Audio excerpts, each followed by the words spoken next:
Mahusiano yanayofanya kazi na Daktari Jim Richards.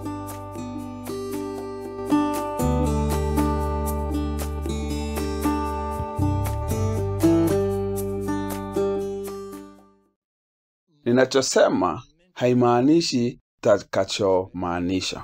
Inamaanisha nini kwako? Mahusiano ni furaha na uchungu wa maisha, bila kujali sababu ya mwanzo wa watu kutafuta ushauri na saha. Hatimaye swala hilo linahusu uhusiano. Ikiwa swala lilipo linaloonekana kuwa juu ya pesa, hasira au woga, kwa kawaida ni njia ambayo pesa, hasira au woga huathiri uwezo wetu wa kuwa na uhusiano unaotufanya tufanye jambo fulani kulihusu. Mahusiano ndiyo kitu pekee chenye dhamani ya milele katika maisha haya. Yote ambayo tutachukua kutoka kwa ulimwengu huu pamoja nasi yatakuwa uhusiano tunaochukua hadi umilele. Bila kujali una mali gani, huwezi kuwa na furaha bila mahusiano ya kutimiza. Tabia nyingi za uraibu za kulazimishana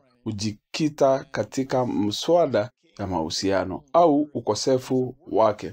Mahusiano ni msingi wa ukuaji wote na maendeleo ya kibinafsi yenye maana. Kipimo pekee cha kweli tulicho nacho kwa ukuaji wa kibinafsi na ufanisi wetu katika kukuza uhusiano wa maana kuna kuwa mahusiano yanayojenga kwenye mawasiliano yetu ya siku za kawaida au utoaji na kupokea mchango.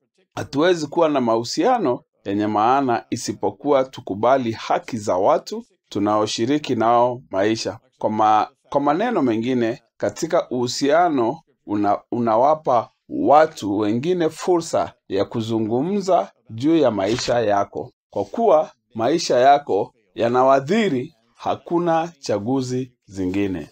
Uhusiano hustawi kwenye mawasiliano, na mawasiliano yana msingi wa uaminifu. Uaminifu, hata hivyo, hujenga mazingira magumu kwa watu wengi. Mazingira magumu hayafai wala hayatakiwi. Kwa hivyo, badala ya kukabiliana na uwezekano wa kutokuwa na furaha kupitia maumivu katika uhusiano, wanachagua kuishi katika uhakika wa maumivu yanayopatikana kwa kukosekana kwa mahusiano yenye maana. Mahusiano yanayofanya kazi lazima yawe na usawa. Kuna kutoa na kuchukua zinazotokana na uwezo wetu wa kushiriki mawazo yetu, uwezo wetu na uadilifu wetu. Katika mahusiano, kama vile katika maingiliano mengine yote ya kijamii, tunasalimisha baadhi ya haki zetu ikiwa tunajali wenzetu. Ni lazima tukubali ukweli kwamba matendo yetu huathiri wengine. Kwa hivyo, hatuwezi kuwauliza watu kuwa katika maisha yetu na kisha kuwanyima haki ya kutoa mchango katika maisha yetu. Unaweza kuwa katika maisha yangu, lakini weka maoni yako wewe mwenyewe. Sio mambo ya mahusiano ya kweli. Mara nyingi sana tunachukua mchango wa marafiki zetu kuwa hukumu na hivyo kukataa kukubaliana na kufaidika. Lakini hili kukua katika uhusiano na kama mtu, lazima kila wakati tuzingatie jinsi tabia yetu inavyoathiri mtu mwingine. Watu wachache wanaelewa jinsi tabia zetu zinavyoathiri watu wanaotuzunguka. Hatuwezi kama kujua jinsi tabia zetu zinavyoathiri watu wengine isipokuwa tuko tayari kuwaacha wazungumze katika maisha yetu. Kupata marafiki wapya sio njia ya kujibu maombi yasiyofaa kutoka kwa marafiki wa sasa. Upendo utufanya kila wakati kutaka kujua jinsi tabia zetu zinavyoathiri wale wanaotuzunguka. Katika karibu kila kikao cha ushauri, moja ya uvumbuzi muhimu zaidi kufanya wakati wanaofahamu jinsi tabia zinazoziathiri wengine. Hilo likitekelezwa, maoni ya mtu mwingine hayahisi kama ukosaji. Badala yake inakuwa ni kitu kinachosaidia uhusiano. Kwa wengi, watu, swala la mabadiliko ni zaidi ya tunaweza kukubaliana nalo.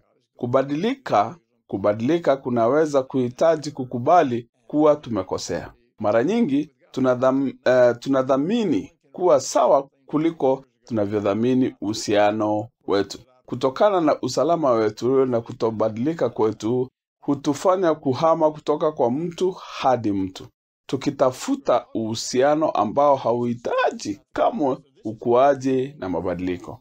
Si hukumu mtu anaposema kwamba mwenendo wetu haupatani na maandiko au haukubaliki. Ni mchango wa maana. Mara nyingi hatujui tunapokiuka hekima ya neno la Mungu. Ikiwa tunahitaji sana kutembea katika ukweli, aina hii ya igizo utusaidia kurejea kwenye mkondo. Tunahitaji maoni ya mara kwa mara kutoka kwa mazingira yetu ya kijamii ili kuendelea kurekebisha ufanisi wetu katika mahusiano.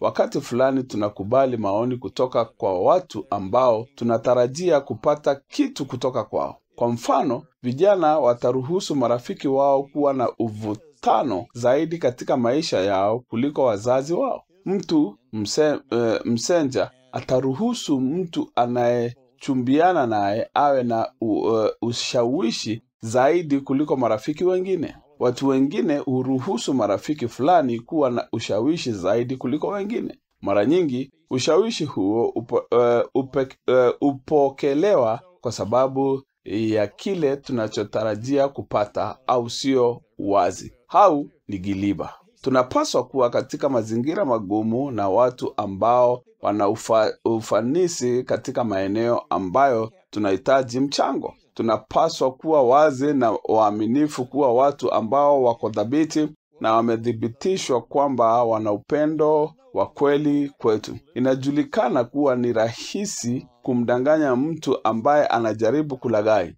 Wakati watu wanamnufaisha mtu kwa faida, wanapofushwa na uchoyo wao na wanaweza kuchunguliwa faida. Methali husema, wadhalimu usikiliza waovu, na waongo usikiliza na wanawaza kuchukulia faida. Maneno ya uharibifu. Methali 17 sura ya 4. Kwa maneno mengine, wanaanza kusikiliza watu wote wasiofaa. Tunapoanza kucheza mchezo wa giliba, huwa tunasikiliza watu wasiofaa. Hii ni mara nyingi jinsi watu wanaanza mzunguko wa uharibifu wa maumivu ya kurudia, ambayo mtu anaonekana kukutana na machungu sawa katika kila uhusiano mpya.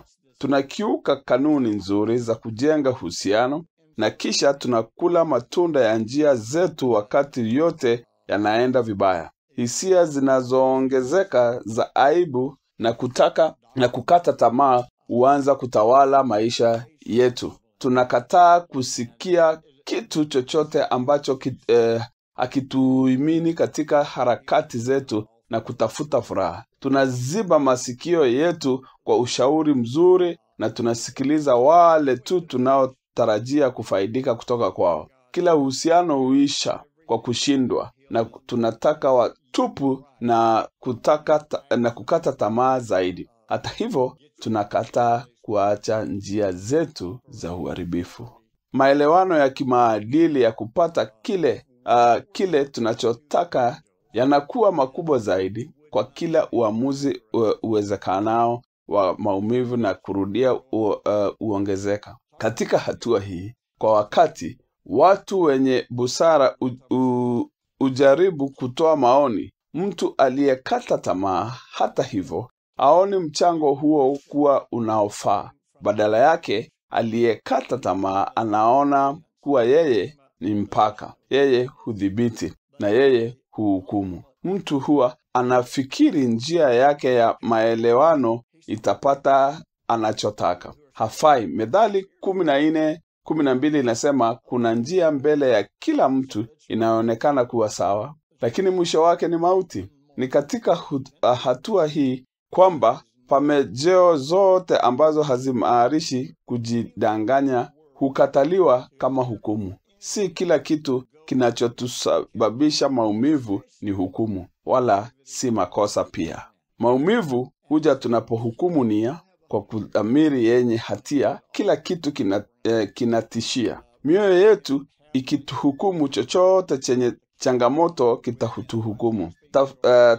Tafikiri ni mtu, lakini ni dhamiri yetu. Kwa hiyo usiwakatae wale ambao wamekuwa waaminifu kwa sababu tu hupendi mchango wao.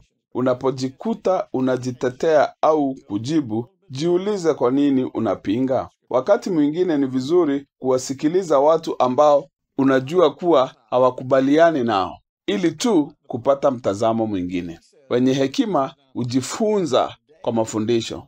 Pale hujifunza kwa kusaidisha. Wapumbavu hujifunza kwa matokeo, na wabinafsi kamwe hujifunza. Sikiliza, jifunze, ukue na acha maumivu.